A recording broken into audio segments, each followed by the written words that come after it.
Eli stood at the edge of his field, boots buried in soft, ruined soil. Deep tire tracks cut through his crops like scars, fresh and deliberate. It wasn't just carelessness anymore, it was disrespect. His fists tightened at his sides, they'd crossed a line. And now, something had to be done. He looked at the shattered stems of his young corn, the broken irrigation pipe, the tire still lodged half an inch into his wife's flower bed. His heart thudded, not from rage, but from a cold, creeping certainty. He'd tried signs. He'd tried asking. No one had listened. But now they would. By sunrise the next morning, Eli would be out in his field again. Not to plead, not to protest, but to take back what was his, with quiet determination, iron resolve, and a plan so petty, so perfect, it just might restore the peace he'd lost.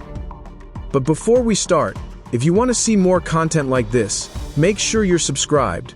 We drop new videos every day, and you don't want to miss the next one.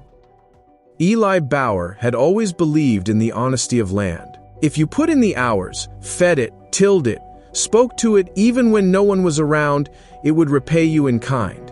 He wasn't the sort of man who needed much to be happy. A strong cup of coffee, a clean pair of boots, and a stretch of blue sky over his fields.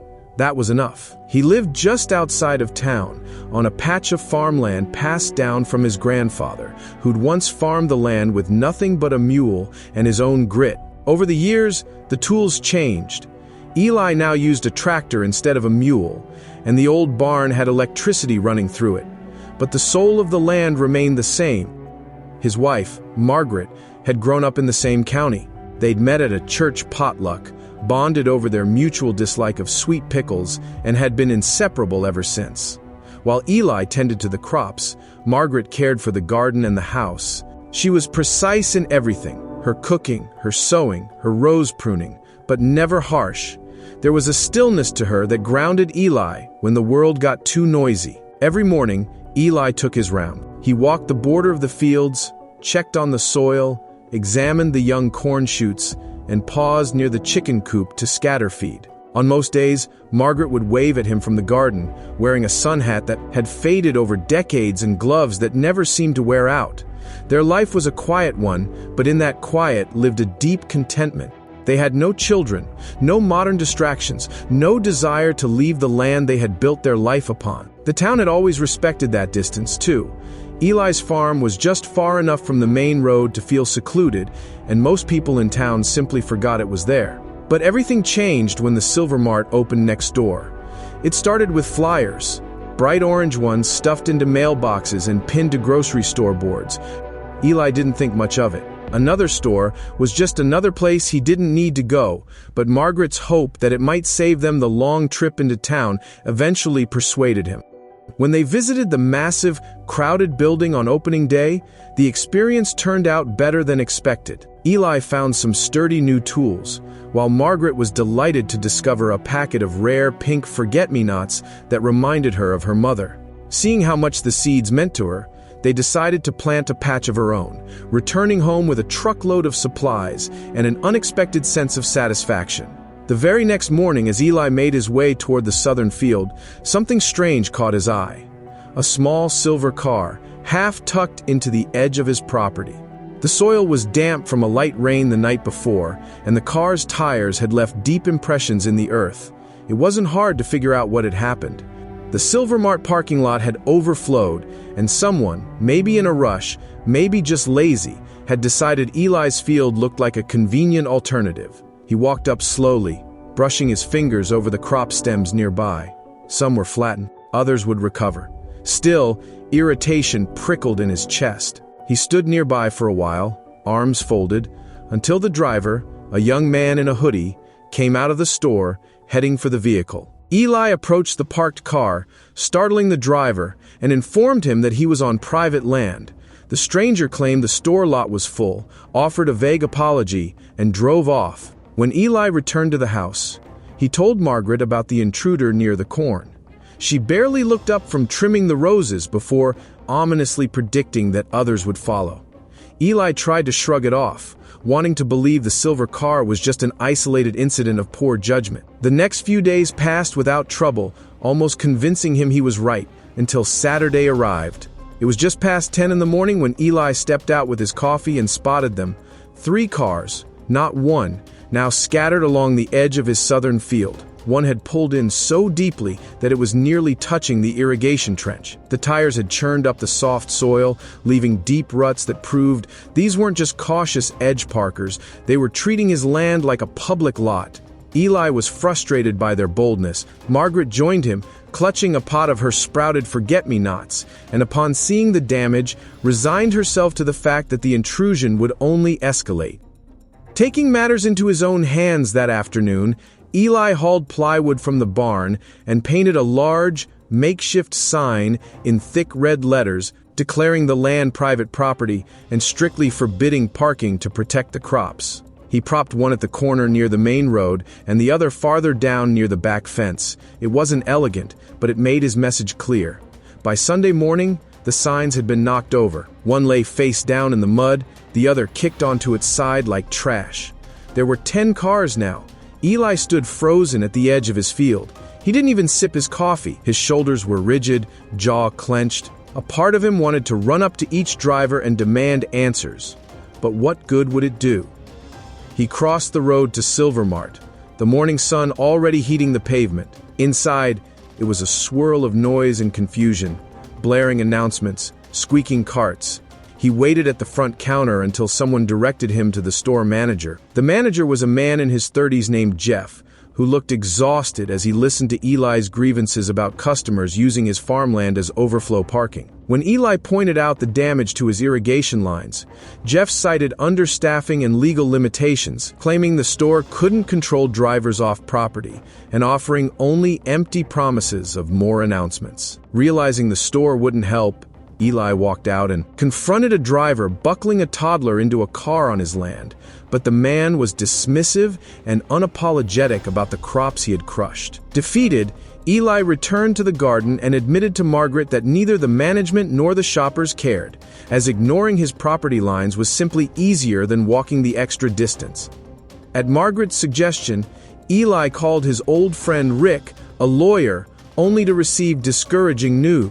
Rick explained that without a fence or formal legal notice, enforcement was difficult, and a lawsuit would cost more than it was worth. Frustrated that the law provided no real protection, Eli ended the call and sat in silence. When Margaret joined him on the porch later with warm pie, he broke the news that they couldn't afford the legal route, leaving them to watch the sunset to the distant hum of traffic. By the following weekend, it wasn't just a few cars, it was a crowd.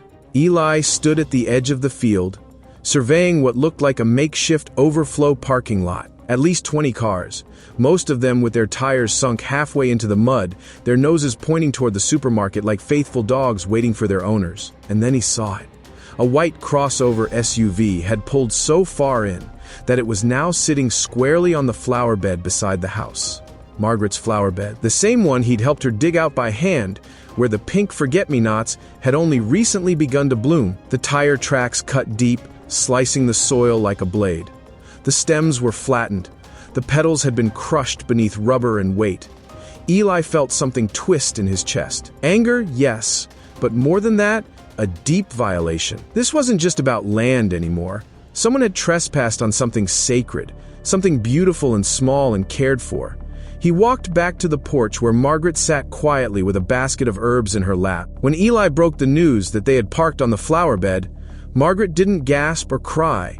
She just sat still before quietly suggesting they release the chickens and goats to swarm the cars as a deterrent. Eli smiled faintly at the image, but ultimately rejected the plan, unwilling to risk the animals getting run over or injured in the chaos. Margaret said nothing more. She simply reached into her basket and began to sort the herbs again. Eli sat beside her, staring at the horizon, and then, slowly, a smile tugged at the corner of his mouth. A plan had begun to form. Eli didn't sleep much that night. He lay in bed, staring at the ceiling, listening to the slow, rhythmic breaths of his wife beside him.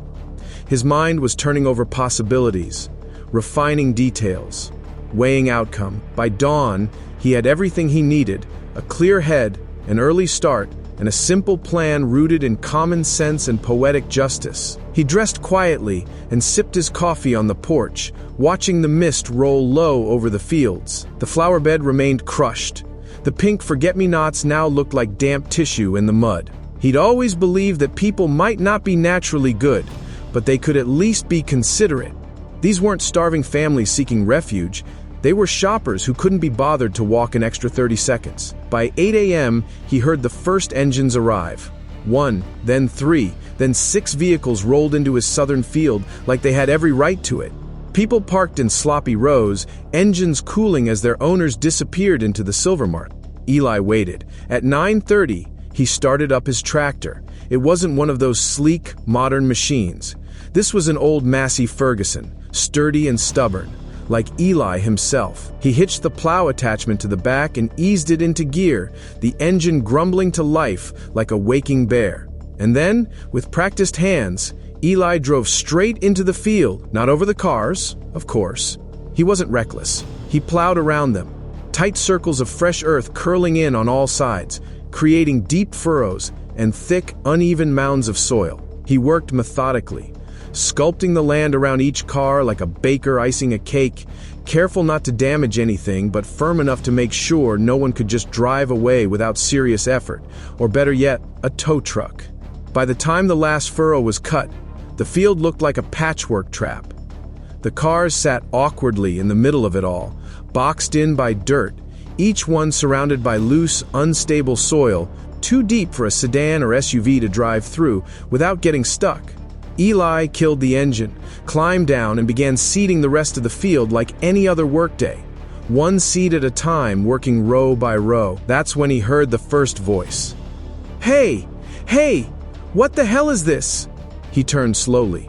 A woman in high-heeled boots and a leather jacket was stomping across the field, fuming. Her face was red, her arms flailing with the kind of rage that comes not from injustice, but from inconvenience. Eli ignored the shouting woman as he planted seeds, calmly explaining that the moat she claimed was trapping her car was actually a furrow for his corn crop. When she accused him of acting illegally, he reminded her it was simply planting season on his own private land. Unfazed by her furious threat to call the police, he watched her retreat to her vehicle to make the call, then returned to his work, humming softly. The police arrived about 20 minutes later, 2 cruisers from the local department. One officer was young and looked bewildered from the moment he stepped out. The other was Deputy Claire, someone Eli had known for years. Officer Claire arrived to investigate, listening to Eli's calm explanation that he was simply sticking to his planting schedule by plowing around the unauthorized vehicles. Although the irate driver claimed she was trapped, Claire confirmed the land was private, evidenced by the discarded signs found in the ditch, and issued citations to the trespassers instead of Eli. The woman's threat to go viral backfired when a video of the incident circulated online, prompting thousands to hail Eli as a hero. Satisfied with the victory, Eli and Margaret quietly planned to plant sunflowers next year, enjoying a peaceful summer finally free of intruders. The story had gone far beyond the county. News crews showed up for a few days, hoping to get a comment from the revenge farmer. Eli declined interviews, though Margaret let one polite reporter take a photo of the forget-me-nots that had begun to bloom again in the restored flower bed. He didn't need attention. He had his land back. That was enough. Still, he had to admit there was a certain satisfaction in the way people looked at him now. At the farmer's market, someone always mentioned it. Eli took the newfound attention in stride as strangers approached him with handshakes and gratitude for the viral video. Though he wasn't interested in glory, he did make one final adjustment to the property, a professional steel sign warning that future trespassers would simply be plowed around again. Margaret called it modern art. The Silvermart eventually responded to the whole fiasco by expanding their lot. Construction crews came in one weekend and cleared the back section of their property to make room for 20 more spaces. That seemed to fix the overflow problem for good. But even with plenty of parking now, no one dared to test their luck again by crossing Eli's boundary. The field where the cars had once sat was thriving. Corn stalks rose tall and green, stretching toward the sky like nothing had ever gone wrong. One evening, just after sundown, Eli and Margaret sat on their porch watching the wind move through the field like a soft wave. The pink forget-me-nots swayed near the base of the porch steps, freshly watered. Margaret expressed relief that they hadn't let the intrusion ruin their land or their way of life. Eli held her hand, reassuring her that their peace remained completely untouched. Thank you so much for watching. If you enjoyed the video, please don't forget to leave a like. Subscribe and ring the bell so you never miss amazing tales like this one.